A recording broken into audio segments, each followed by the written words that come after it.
weekly breakdown of every NASCAR Cup Series race. Here are your hosts, Kevin Batstone, NASCAR Sky, and Jeff Davis. Welcome back, race fans. Another episode of Mash the Gas podcast. Thanks for bearing with us. Last week I was off. I was in New Hampshire. We'll cover a little bit of that race, but of course the big one is the Hollywood Casino 400 at the Kansas Speedway. Round of 12 rolls on. We got the Roval coming up. Things are heating up. Joining me shortly, Miss NASCAR Sky, and of course now Jeff Davis. Jeff, who mashed it out there in the Heartlands? Well, he didn't lead the most laps, but you got to give it up to the number 9 car, getting his second win of the year and second win at Kansas Motor Speedway. Chase Elliott got his 21st career win. And, you know, we always say it's not how many laps you lead, it's who led at the very end. So give it up to Chase Elliott. Yeah, for sure. It definitely was looking like a Toyota was going to win that race there. Then we had the wild incident there at the end with Zane Smith turning on his side. You know, when NASCAR threw that caution, I was mad for a second because you know how they can be. But as soon as I seen it, I was like, oh no, that definitely warrants it. But yeah, awesome for Chase. You know, the Chevy to break through, get through all those Toyotas and score a win. Definitely a big deal for those guys. You take it any way you can get it. You know, obviously, if that late caution didn't come out with Carson Hocevar spinning and then beaching himself, Denny pretty much had that thing in the bag. I mean, he led 159 laps, had the Xfinity fast lap of the race. Those JGR Toyotas were definitely the guys to beat all weekend long, but absolute chaos there coming down to the end. I mean, what a battle it was there with Bubba, who kind of rebounded too. He was as low as 17th, 18th at one point in the race and, you know, battled back up, was leading laps, contending to win this race. And then the 11 went down the back straightaway. They made contact in 3 and 4. I didn't really see anything wrong there, Jeff. I thought that was good, hard racing. And the 9 said, you know what, I'm going to mash the gas off turn 4 and I'm not lifting until I see the checkers. You know, and that's what you have to do when you're racing for a championship. You have to look at it in all these guys' eyes. You know, Chase Elliott wasn't going to apologize for that. He did what he had to do to win the race, and he didn't wreck him. Yeah, he gave him a little bit of a ding there, but not like Denny wasn't doing that to Bubba. Anyway, I mean, this was some hard racing, you know, and I know we're going to talk about this a little bit, but, you know, last week we had teammates, you know, the 54 of Ty Gibbs and Denny Hamlin, you know, what, 10, 11, 12 laps, you know, or I'm sorry, 10, 11 P11, P12, right around there. And they're battling like it was the lead. You know, I know they're teammates and everything, but the 54, I mean, he's not even in the playoffs. So to be racing Denny that hard, and I know Christopher Bell is right there in the mix too, kind of just watching everything go on. And I think that's something that we should talk about a little bit. When you're not in the playoffs, why should you run these guys as hard as he did when those guys are both in and they really need the points and they need the win? Now, the situation this weekend was completely different. I don't think there was anything wrong with Bubba Wallace and Denny Hamlin going at it, because Denny Hamlin, he still doesn't have a championship. He really wants one, you know, and, you know, in Bubba's defense, he didn't do anything wrong either. They were just racing for the win. And that's what you do in the playoffs. So, you know, it's different when you're in the playoffs and out, but boy, Denny's in a tough spot where, you know, he's already fighting with his teammate. Now he's got one of his employees, and the employee's fighting the boss in a way, and just having a hell of a time.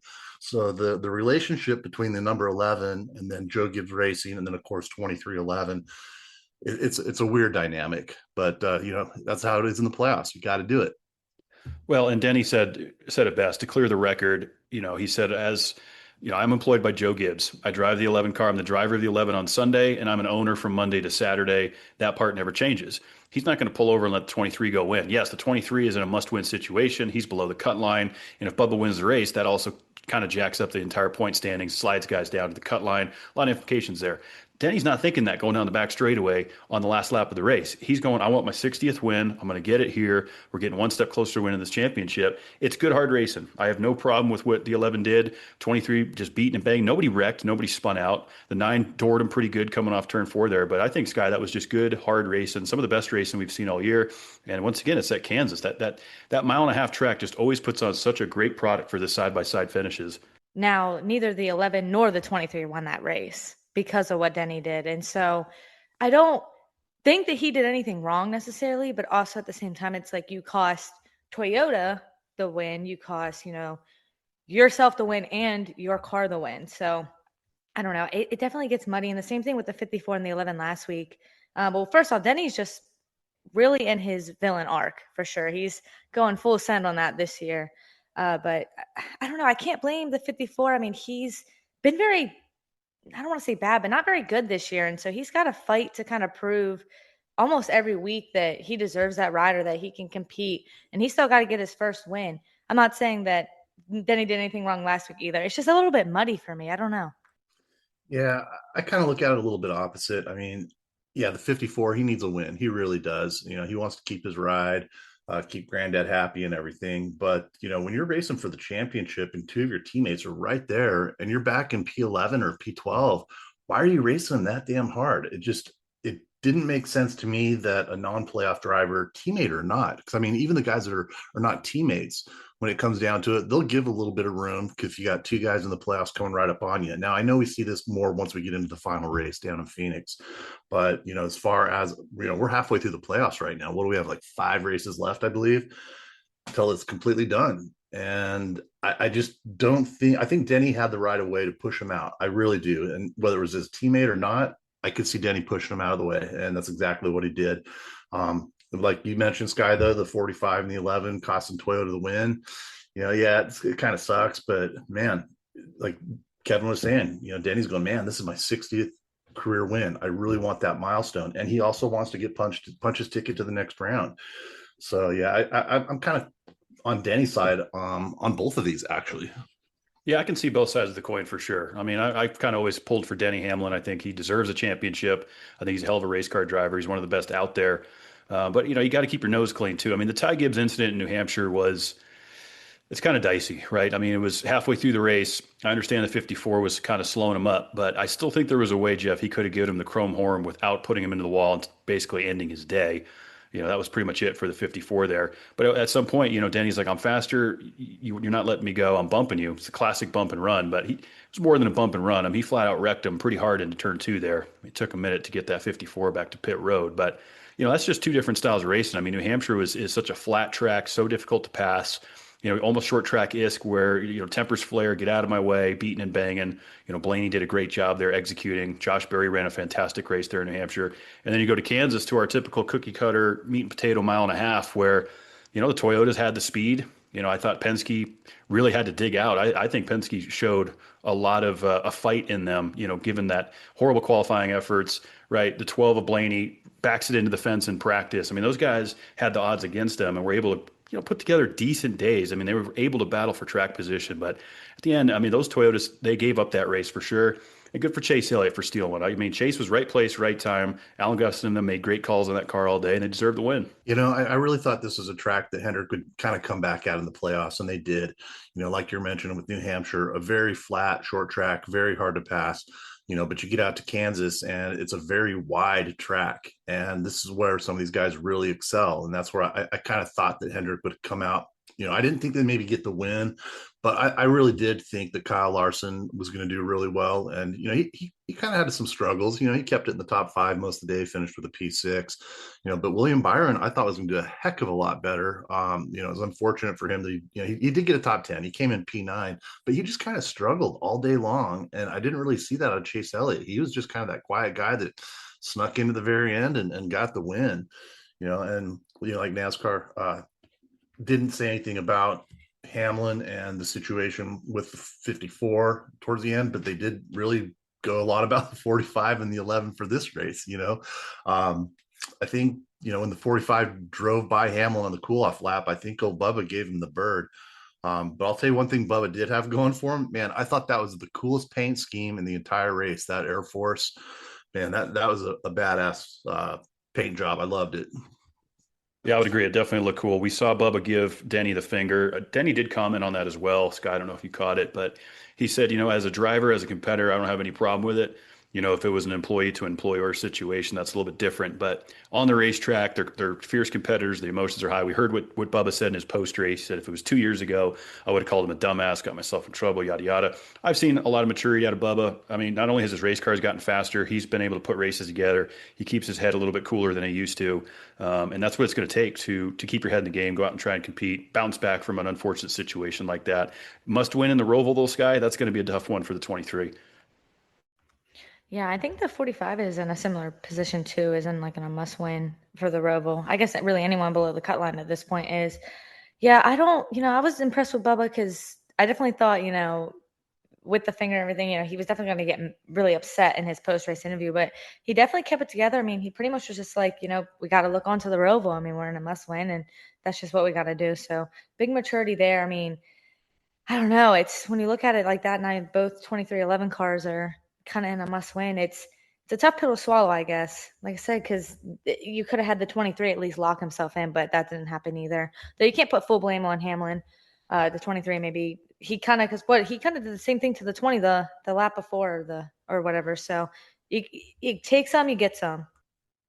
Yeah, it was a tough situation. And I did kind of laugh, like kind of what Kevin was saying a minute ago about Bubba going, usually I would have called him a dumbass, but I mean, okay, anytime you say but in the middle of a conversation, that means you're actually stating what you said. So he did mean to call him a dumbass. He just did it a little bit sly on that. But again, Bubba I thought did really well. It's too bad that like like you mentioned, Sky, he's kind of in a must-win situation, being 26 points to the negative, and Tyler Reddick right behind him at 29 points to the negative. And I think this is where we need to talk a little bit about qualifying. Look at Joey Logano. He had starting at the very back, like P37. He fought his way up towards the top 10 for a little bit, which was really showing the strength that Penske did have. But having to start that far back and dig your way out of a hole, I mean, Joey Logano, I think was, and correct me if I'm wrong, Sky, wasn't he about 38 points to the positive before the race started? Yeah, Somewhere it was something like that. Yeah. yeah, right around 38 points to the positive. And then the second the flag waves, he's in the very back. So I think now that we're in the playoffs, these guys really need to focus on that qualifying. I know it wasn't his fault that he got a flat tire. But I think Penske overall is just trying to run that rear left tire just a little bit low for grip, because we are, like Kevin mentioned, we saw it out of Ryan Blaney pancake in the wall. 22 hit it. Cendric even had a problem, but they did recoup from it, and they did really well. Yeah, qualifying's everything. I mean, especially a track like Kansas, really track position is important anywhere we go. But Kansas is so difficult to qualify at because those guys got to go wide open. You have to. So many drivers said, "Man, it's almost alarming going into turn one with your foot all the way down, but you can't lift if you want to get a good lap.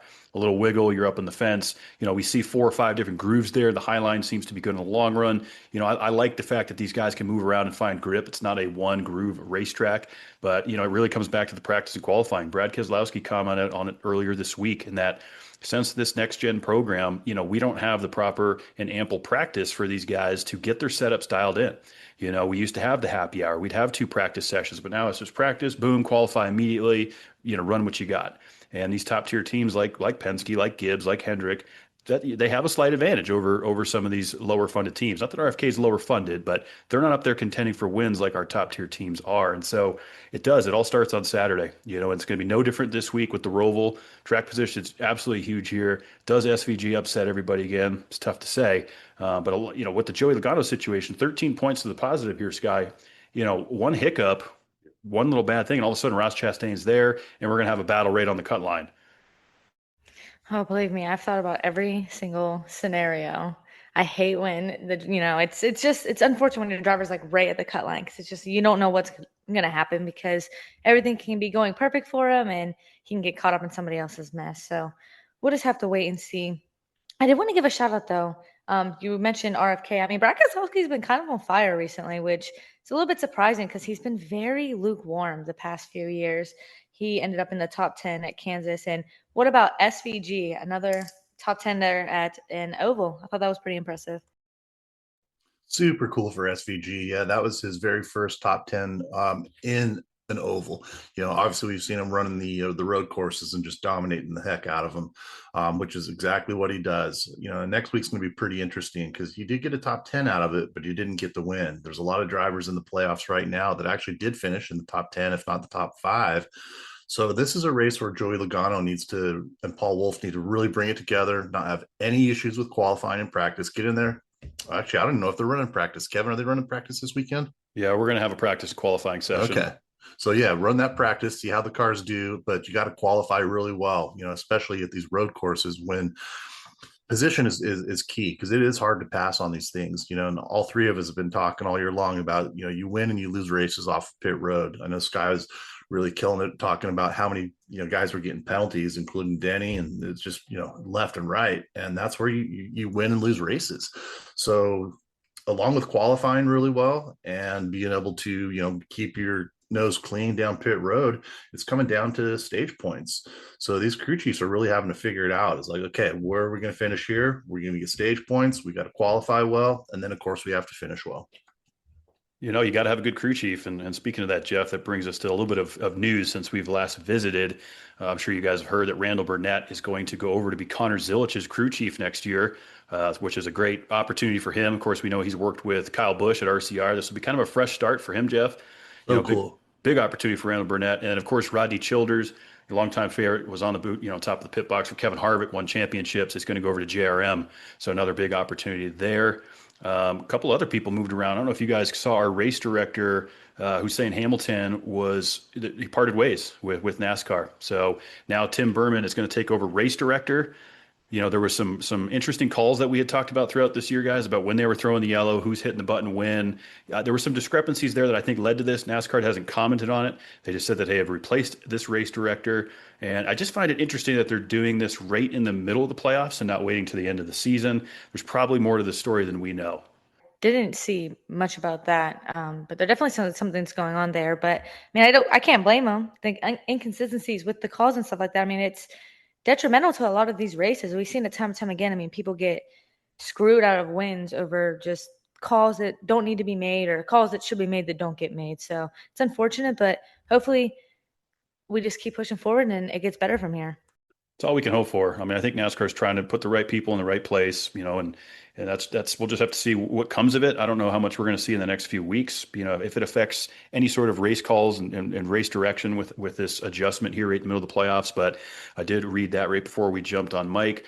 We were also talking a little bit about the ratings of NASCAR and the state of that currently. Not great. We're down about 13% on viewership from home. New Hampshire was a sellout. It was fantastic. I was on the ground. The crowd energy was terrific. It was a great race. And then we went to Kansas, and that was a horrible crowd. Absolutely terrible. And we've talked about this, Jeff. Texas went through it. Kansas has been suffering with attendance. Yes, the Kansas City Chiefs was playing yesterday, but the NFL on Sunday is 100% hurting the viewership of NASCAR. The other thing that's hurting it that we've talked about is all these different, USA, Prime, TNT, HBO Max, all these different things are hurting the viewership. And, from what I understand, the drivers kind of agreed on a deal with these broadcast platforms to make the most money, but ultimately it's a money grab and not looking at the growth of the sport. And so something's going to have to change to get this viewership back. Coming down to the fans, man. It's the fans are getting screwed because I think that the number one thing of the viewership issue is all the different platforms we're having to watch races on, whether it be, the truck race, the Xfinity race, the Cup race, practice, qualifying, man. Every single day I'm having to go, okay, where are we at for this race? Even during the day, you got 3 different channels on Saturday, whether you want to watch Cup practice and qualifying or qualifying on the race for the Xfinity series. And it's just frustrating, and I think NASCAR really needs to listen to the fans a little bit more. We know that they have barely ever listen to the fans, but they really need to. I mean, I know we've talked a lot about the changes that have been made, the single lug. I don't think most people like it. I think they want to go back to having 5 lugs. I really do. That's one of the things, as far as the schedule goes with football starting up and everything. Yeah, it's going to take away some viewership, especially when you're at, a huge place like Kansas City where the Chiefs are right there and you're fighting with attendance. Because I thought this was one of the best races I've seen all year. This was a great race throughout the entire race. I was into it, man. I really was. There's a lot of good passing. The last 10 laps, we saw a couple different teams going back and forth. I did not expect to see Chase Elliott pass 8 cars and get that win. We had Denny Hamlin and Bubba Wallace and Christopher Bell. They were all sitting in there. Chase Briscoe, the Gibbs cars were mad fast. I seriously thought that Joe Gibbs was going to win that race with one car or another, but it just didn't happen. Yeah, I definitely agree too. I mean, I was watching it, and at the end when Chase Elliott came out of nowhere, I was just like, holy heck, like where did he come from? It made it definitely pretty exciting. But you mentioned like the streaming services and everything that we got to go through to watch all the races. And I just want to say that seems to be an issue with a lot of sports right now. I'm big in the NFL sports community too. And they're having the same issue. I don't know what it is. It's just a lot of these sports teams or these sports organizations are just selling out pretty much for money. And it's just unfortunate because a lot of the sports side of things are suffering. And us, the fans, we're starting to suffer, not too, seriously or anything, but just in the product that we're getting. And it's unfortunate. Yeah, it is. And there's just a lot of factors. I've heard a couple different explanations, right? Right around that 3 o'clock time slot Eastern when we go on the air, you have the early games ending, you have the secondary NFL games starting, you got people checking their NFL fantasy teams, as well as probably their NASCAR, and you have all of the bets, you have your parlays, you have the sports betting aspect. All of these things combined right around that time slot on a Sunday afternoon. People are going to go where the money is. They're looking at their parlays, they're looking at their NFL fantasy teams, they're seeing where they're at. Did my team win? It's a difficult time. And I think that a sacrifice was made yesterday in Kansas City when Baltimore was in there. Obviously Kansas City Chiefs getting that done, but I had to been one of the worst crowds I've seen in Kansas. I mean, and we talk about it, Jeff, how much we love that racetrack. I mean, it was a bummer I couldn't be there this year because I was in New Hampshire, but the product of the racing, we saw it with Kyle Larson and Chris Buescher, closest finish in NASCAR history. The storylines that come out of Kansas are always top shelf. They have the sound bites, they have the clips. I just don't know why they can't get people in the seats. You know, I don't know if it's like almost like a rotational thing with the fans. I'm not quite sure because, as we know, the spring race in Kansas City was terrible as well, and they were talking about, do they get a race dropped? Like Texas had, we had 2 races a year, and then they gave us the All-Star race, took away our fall points race. Then they took away the All-Star race, and now we're down to 1. And then you looked at Texas this year, and we had a much better attendance. I think it was the best attendance we've had in over 10 years was this year. So I don't know if it's an ebb and flow thing because Kansas City is a great track. We all three admitted, hey, this is a great race. There was tons of passing. My favorite part of the whole race is watching Kyle Larson before even going into practice, sleeping in his car. He was just sitting there snoozing away, eyes closed, and he was crashed out, man. I laughed my ass off. And then like literally 5 seconds later, he's doing 180 miles, full throttle into 1-2. Like you mentioned, Kevin, man, they were going full throttle, did not lift at all through 1 and 2 until they got into turn 3 and 4. Then they had to do a little bit of lifting. But overall, it was a great race. So I don't know why the attendance was so down in Kansas this year. I don't get it. Well, and every market's different. I mean, Sky, you saw the Daytona market down there, and that's obviously kind of the birthplace of NASCAR. New Hampshire did great. We've seen Talladega continue to sell out. Iowa was a sellout. St. Louis was a sellout. Darlington was a sellout. We're seeing a lot of markets do extremely well. Kansas City to me seems like a very important and strong market to NASCAR. I mean, sure, they do have St. Louis now as an 3.5, 4 hours up the road as an alternative option. Is the schedule too long? Denny Hamlin says yes, 38 races is too much. People are starting to lose interest at this point if they already went to the spring race. Just a lot of different factors there. I just don't know. As far as the product of racing, that's as good as it's going to get with this next gen car. What we saw yesterday is as good as it's going to get. And if we can't put people in the seats, we're not doing something right. There's so many different things that NASCAR can do to fix it. I don't know if they're going to. Definitely start with the playoffs, get rid of that. That'd probably help out a lot, bring more viewership back. But I don't really know. I like Kansas. Like I really like watching on TV. I've never been there, so I don't know how it is there.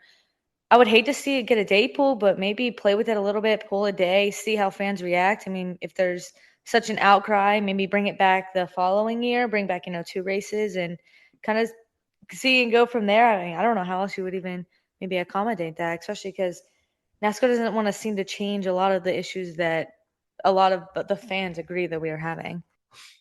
I think a lot of it is also money. Again, we were talking about money grabs with, all the different networks and everything being on there.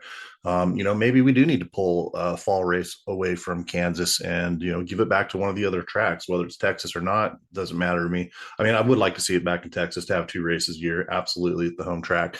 But, I just don't want to see them going and adding some other Roval to it or some other, road course to it. We already have enough road courses on the schedule, especially now that we're opening up the San Diego market at Coronado Air Force Base next year, which I think I might attend that one because that's going to be pretty fun. But I just think, there's a money aspect of it. They have to look at the overall attendance. And I don't know if people are not just coming from out of town anymore, because I know a lot of people in Kansas. I've never seen so many license plates other than Kansas. It's crazy. We see a lot down here in Texas, but you go to Kansas and it's just a central hub. They really do pull a lot of different people coming in from different states. So are people not traveling as much? Is it that? Is the Kansas crowd just not into it like they used to? I'm not sure, Kevin. I mean, what do you think? I mean, it's like you and I have both been to a ton of races in Kansas, and it's a great track. It's easy to get in and out of. There's restaurants all over the place right by the track. It's really fun. Yeah, from a logistics standpoint, Kansas Speedway is probably the easiest racetrack to get in and out of in the entire country out of all the tracks that we've been to. It's right off I-70. Traffic doesn't back up. It's easy peasy, come and go. And so, yeah, to your point, it's right there outside of KC. Plenty of accommodations, restaurants. Kansas City is a great town. It's a fun place. The barbecue's fun. The people are fun. And that's why I did a little bit of market research in New Hampshire. Very different market up there. New England are race fans, but Loudon, New Hampshire has also had to do some adjustments. It did lose a race a few years ago. They pulled down the grandstands in turns 3 and 4, and then they were able to sell out the entire front grandstand and the grandstands in turns 1 and 2. So whatever they did in New Hampshire seemed to work. I'm not saying pulling grandstands out of Kansas is the answer because it only holds about 80,000. But the way that they marketed to the team, Christopher Bell went up to Boston and did the duck boats, and they'll bring in these different drivers into the market to try and get sponsors excited and try and put people in the seats. Kansas has the Hollywood Casino right off of turn 2, and they try. Obviously it's the Hollywood Casino 400. So, I think Kansas, from a track perspective, is doing everything they can. NASCAR is doing everything they can, but I think it might be time to explore. And I hate to say this because it's one of my favorite racetracks, but we might have to pull a race and just see how they react. Yank it out of the playoffs, keep their spring race, and just kind of see how the market will react to that. I mean, NASCAR has been open to putting different tracks into the playoffs. They're pulling New Hampshire out next year, right? They're moving that back to August. So why not move it around a little bit? Nothing's set in stone. So kind of to back up your point there, Kevin, look exactly what happened to Texas. They pulled 2 races, and about 3 years ago, we've been running, I think it's about 3 years ago, 2 or 3 years in a row where we've only had 1 race. And then all of a sudden, man, we had the best attendance we've had in a long, long time. So is that what they need in Kansas? Go ahead and pull that fall race, shuffle it to someone else. And then if you get 1 race a year, after a couple of years, people are like, hey, I got to go hit this 1 race because they're not coming back a second time. So that's kind of what I'm thinking they might need to do in order to revive Kansas, because it definitely belongs on the schedule. And honestly, I think it deserves to be in the playoffs as well. But if that's what it takes to shuffle it up and build up some more attendance and get that money flowing again, then that's what they need to do. So, and I know, you're talking to Sky or chatting with Sky here a second ago about Florida. She knows that market inside and out. I think you live right across from the track, right, Sky? Yeah, like literally, it took me like 10 minutes to walk there, 10 minutes back. Oh, so Worked jealous. out good. So jealous. I mean, it'd be awesome to live right across from the track. And it's like, I don't have to pay for, well, you have to pay for parking at NASCAR, but you get to the track, don't have to deal with traffic. I'm going to walk over. When I'm done, I'm going to walk home. So that's awesome, but that's a great market. Well, it is. I mean, birthplace of NASCAR. People know what they're getting when they go to Daytona. I think some of these other tracks, they go check it out, maybe do a little tourism up in New Hampshire, a little tourism out in Kansas. That's kind of the idea of it, right? Is you go out for a race and then you get to explore the town a bit. Charlotte, of course, a big one coming up this weekend for folks that go out for that race. You've got the Hall of Fame, you've got all the shops, you can tour everything. I wish we were going to the Oval this weekend, guys, but we're not. We have another year on the Roval. It looks like we will be on the Roval again next year. I know most of the drivers would love to see the 500-miler back on the Oval, but that's not the hand we're dealt this year. So, kind of crunching the numbers here when I look at the Bank of America Roval last year. Kyle Larson, of course, coming out with this win, led 62 laps. You go back 2 years ago, A.J. Allmendinger won this race and led 46 laps. So, of course, we got to put SVG up there as probably the early favorite. Although I do think out of all of the road courses so far, this might be the best opportunity for somebody else to go up and grab a win, like a Kyle Larson, like a Christopher Bell, someone, maybe a Bubba Wallace, who's in a must win. I mean, one hiccup by the 88, and it's going to open up the door for a lot of these guys to go up and try and get a win. Yeah, I agree. I'm definitely looking at the 16 as someone that definitely could go and beat the 88. But I said that last time when we went to Sonoma earlier this year, and he definitely proved me wrong. So it's hard to tell. SVG he is so, so good. But it would be nice to see a playoff driver win, and it would mean a lot to kind of win over SVG, who's been dominant all season long. Yeah, and it's a track, last year, 7 out of the 10 drivers that won last year in the top 10 are in the playoffs right now. I mean, if SVG was in there, then we'd have 8. But we're used to seeing these road course guys come in and rule this stuff. AJ got P6, SVG got P7. But as far as, drivers that we look at like Michael McDowell, he's usually really, really good. He finished P15. But, you look at, Larson and Bell and Byron, they were the top 3 last year. And Cindric got P4. I know he's not in the playoffs, right now. But I don't know. This is going to be a tough track. I don't know who to pick on this one, guys. Well, the thing about when we look at SVG stats on really any of these tracks last year, he was running that second car for Colleague Racing. Now that he is well established with Trackhouse, he's got a long running relationship with these guys. They know the confidence they have in their road course package. That's the big difference between SVG last year and this year. He did lead 21 laps there last year in that 13 car. How much of that carries over, I don't know. I still think SVG has to be the favorite. I don't know if I want to take him right away because someone's going to take him. I'll tell you what, I totally messed that up because I feel bad, and Sky, I am very sorry because it's a Penske driver. I've already counted Austin Cindric out of the playoffs. I hate to say it, but going back, 8 of the top 10 are in the playoffs right now. I'd already counted them out. My bad, Sky. Oh, so good. I mean, he's practically out anyway. I don't really see Cindric going out and winning this race, but he did run P4 there last year. I think that's the thing about the Roval is if it's going to happen, outside of an SVG dominating race, which, come on, I mean, that's pretty much what's going to happen, I think. This might be an opportunity to go up and nab a win. We see guys overdrive, what do they call it, Tums heartburn relief turn 1. How many times have we seen him smoke through turn 1, plow the tire barriers? I think Chase Elliott did it a few years ago and came back with an amazing finish. It's a difficult racetrack, and there's a lot of opportunities to get pushed around, overshoot the chicane. You got to come to a stop. There's all these different rules that we see on this road course that can really switch things up. And that's why I say, the 22 definitely needs to watch his ass, because if he gets one little hiccup, all of a sudden Ross Chastain's right there. We got a points battle on the bubble. Here's Joey -1, +1, and then Sky's going to be sweating to the end. It doesn't even matter though, because if he goes through and then next round is Talladega, so I'm gonna be sweating anyway, because it's just ridiculous to me that they got the super speedway that low in the playoffs. But yeah, I don't know. I'm not picking SVG, so you don't have to worry, Kevin. I still don't know who. I have a couple drivers. I'm gonna let you all go. I'm gonna call going last, but I'm definitely not picking SVG. Jeff, you've taken SVG every single road course this year. I feel like I want to choose somebody else. Like it'd be fun to go with a Kyle Larson because I feel like the Hendrick's starting to find a little bit of their legs. But I can't root against the Kiwi, man. I'm going Shane Van Gisbergen for 5 in a row. Take him. I wasn't going to take him this week anyway, buddy. So you can have SVG. I'll tell you who I'm going with is the number 20 of Christopher Bell. I think he's got what it takes to get her done, and he's going to come out on top. Sky, what are you thinking? You're last. Who are you taking? I was hoping you guys would take a little longer. You know what? I'm just going to go with AJ Allmendinger. I got a good feeling about him. I keep looking down and seeing the 16. So I feel like if someone's going to be able to beat SVG, it'll probably be him. And he's got some momentum. He had that pole a couple weeks ago for the first time in 10 years. He's got speed when he needs it. He's AJ Allmendinger, the road course ringer. I think that's a good pick. Obviously we know that the 88 is going to be the favorite according to Vegas, but when we look at a fantasy perspective here, Jeff, I think you already rattled off a few names. If you're trying to save Seabell, you're trying to save Hamlin, Byron, you look at SVG, you look at AJ Allmendinger, you look at Michael McDowell. I don't have a ton of confidence in Tyler Reddick right now, but maybe Bubba Wallace. You got to be conservative here, trying to limp your driver's uses all the way to Phoenix. It really is. I know we're cutting it short on time, but I wanted to give another shout out to Connor Zilic, man. He had another record in NASCAR, 16 consecutive top 5 finishes. That record has stood for 41 years from Sam Ard. So amazing racing coming out of him. So Kevin, I know it's time to kick it off, but I had to cheat.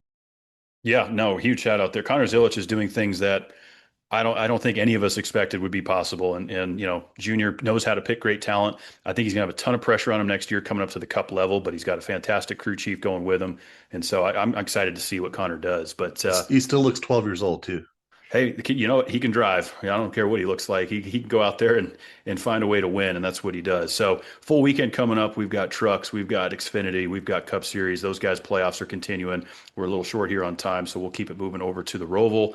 I think NASCAR is going to get what they want with their gimmicky system, if you will, right? Cutoff race, Roval. Who's going to overshoot turn 1, and who's going to get a penalty for cutting the chicane, and how much is it really going to come down to a points battle, or are we just going to see a clean win and you're in, and those guys below the cut line never stood a chance? It's hard to say. It's anybody's race. Let's hope the weather stays good. Obviously, they do have the option to run the wet tires here because we are on a road course if it's not actively raining. So we'll just have to see how that pans out. But we're on to the Roval, back next Monday night to break down all that action. We will chop off 4 drivers as we get ready for the round of 8. Things will be heating up over there, of course, with Las Vegas, Martinsville, Talladega, some juicy tracks coming up here, guys. So be sure to follow us on all social media platforms at Mash the Gas. Subscribe on YouTube, Spotify, wherever you're listening to us. We certainly appreciate the support. Follow NASCAR Sky at NASCAR Sky across the board. Until then, y'all, our final road course of the year. What do we do with Sky? Mash the gas.